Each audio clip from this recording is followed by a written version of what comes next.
එහෙම වුණාට ඒ චරිතවල තිබිච්ච ස්වභාවය තමයි පිරිහෙන්නේ නැහැ. මධ්‍යස්ථයි. ඒ චරිතවලින් වචනයක් අනුශාසනාවක් පිට වුණාට පස්සේ ඒක සෑහෙන්න ජන සමාජයට බලපෑමක් කරන්නට සමර්ථයි.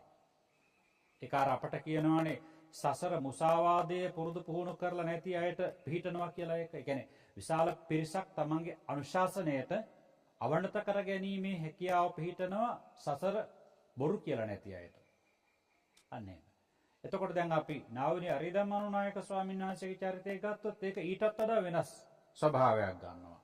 ඒ ආකෘතිය හුඟක් වෙනස්. ඒ කියන්නේ ඉරියව් පැවැත්ම අතින්, ධර්මඥානය අතින්, භාවනාඥානය අතින්, නිහඬ බව අතින්, ඊතා කුඩා නමුත් ශික්ෂාපදයක්වත් කඩ නොකරන බව, අපරිමිත ගුරු ගෞරවය, ස්ථාවරත්වය, නොසිස්වම දවස ගෙවන බව, මේ කාරණාත් එක්ක ගත්තට පස්සේ හරි ස්ථාවර පුදුම චරිතයක්. ඒක අපි දුටුවා. මොකද අපි ළඟම හිටියක්. අපි දීර්ඝ කාලයක් ඉඳලා තියෙනවා. උපස්ථාන කරලා තියෙනවා.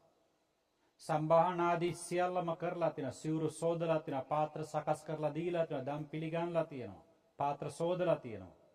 ඒ නිසා අපි හොඳට දන්නවා උන්වහන්සේගේ ස්වභාවය අවුරුදු 7-8කට වඩා ළඟ ඉඳලා තියෙනවා. ඒ නිසා ඒ කාලවකවානුව තුල අපි ප්‍රත්‍යක්ෂව දුටුවා. ඒ බෝසත් ජීවිතයක පවතින ආකෘතිය සටහන් ඒ චරිතය තුල අපි දුටුවා.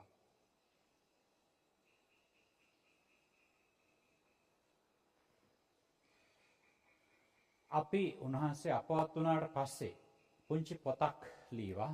ඒ වගේම උන්වහන්සේ ජීවත්ව ඉන්න කාලෙම දේශනයක් පැවැත්වුවා ප්‍රධාන මාධ්‍යයක.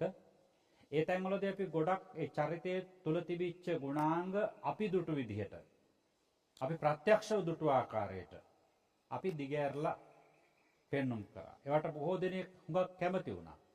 ඒ කියන්නේ මේ චරිතය ඇත්තට ධර්මයක්. අන්න ඒකයි. මේ චරිත විස්තර කරන එක ධර්ම විස්තරයක්. ධර්ම විග්‍රහයක්. දැන් මම කියපු චරිත ආදී කොට ඇති මාතර ඥානාරාම මහා ස්වාමීන් වහන්සේගේ, කඩවැද්ද විජිනවංශ පඬිත මාහිමියන් වහන්සේගේ වාගේ චරිත කියලා කියන්නේ ඒ චරිත විස්තර කරනකොට ඒක නිකන් අර මේ මාර්ගඵල ලැබපු කෙනෙකුගේ නැත්නම් බෝසත්වරයෙකුගේ චරිතයක් විග්‍රහ කරනවා වගේ ඒ චරිතය විග්‍රහ කිරීමම ධර්මදේශනයක්, ධර්මානුශාසනයක්. ඒක අපි ඒ තැන්වල ඉන්නකොට මොනවට දුටුවා. ඉතින් ඒ නිසා අද මේ සිදු කරන පින්කම ඉතාමත්ම හොඳයි. ඉතාමත්ම උසස් පින්කමක් මේක. මොකද මේ වගේ පින්කම් කරන්න සමහර උදවියට එහෙම හිතක් පහළ වෙන්නේ නැහැ. මොකද හේතුව ඒකට අවශ්‍ය කරන්නේ පෙනිපෙනි ඉස්සරහා ඉඳගෙනම කරන්නනේ සමහර අයට. හැබැයි දැන් මේ කෙරෙන්නේ හැම නෙමෙයි. මේ කෙරෙන්නේ කෙලීම ගුණේ සලකලා කෘතවේදීත්වයේ මුල් කරගත්තු අති සාර්ථක පින්කමක්. ගුණානුස්මරණ පින්කමක්. ඒ චරිතවල තිබුණු අපි විස්තර කරන්නේ අර කියන්නේ මේ කල්යාණ මිත්‍රයෙකුගේ පිහිටිය යුතු ලක්ෂණ අපි ඒවා විස්තර කරලා දීලා තියෙනවා. පියෝච. දැන් මම ඔය කියපු ස්වාමීන් වහන්සේලා ඔක්කොම ප්‍රියයිනේ. ඒ කියන්නේ හැමෝටම ප්‍රිය වෙන්නේ නැහැ. බුදුරජාණන් වහන්සේත් ඇතෙමකට අප්‍රියයිනේ. එතකොට ගොඩක් ප්‍රියයි. සාපේක්ෂ වශයෙන් ගත්තොත් එහෙම දැන් නාවුනි අරියධම්මානුනායක ස්වාමීන් වහන්සේට තුන්නිකායෙම ලොකු ප්‍රියමනාප ගතියක් තියෙනවා. උන්වහන්සේගේ ඉරියව්ව දැක්කත්, හඬ ඇහුණත්, කතා කළත්, වැඩිහිටියන්ට කරන ගෞරවය දැක්කත්, ධර්මඥානය බැලුවත්, ධර්ම දේශනයක් ශ්‍රවණය කළත්, ඒ හැම දෙයකින්ම ධර්මානුකූල ප්‍රසාදයක් ඇති වෙන ලක්ෂණය මටයි. දැන් අපි ගල්දුව ආරණ්‍ය සේනාසනේ මූලස්ථානයේ ඉන්න කාලේ හරි කැමති ස්වාමීන් වහන්සේ පිණ්ඩපාතේ වඩිනවා. ස්වාමීන් වහන්සේ නිතර හැමදාම පිණ්ඩපාතේ වඩිනවා හිටියොත් සේනාසනේ. අපි කැමති ස්වාමීන් වහන්සේ වඩිනවා බලාගෙන ඉඳ අපි හරි කැමති. ස්වාමීන් වහන්සේ පිණ්ඩපාත ශාලාවට ගිහිල්ලා පන්සිල් දෙන හඬ අහන්න අපි හරි කැමති. ස්වාමීන් වහන්සේගේ බණ අහන්න අපි කැමති සජීවීව. ස්වාමීන් වහන්සේ වන්දනා කරන්න ගියාට පස්සේ කොච්චර වෙලාවක් අපට අනුශාසනා කළත් අහගෙන ඉන්න කැමති.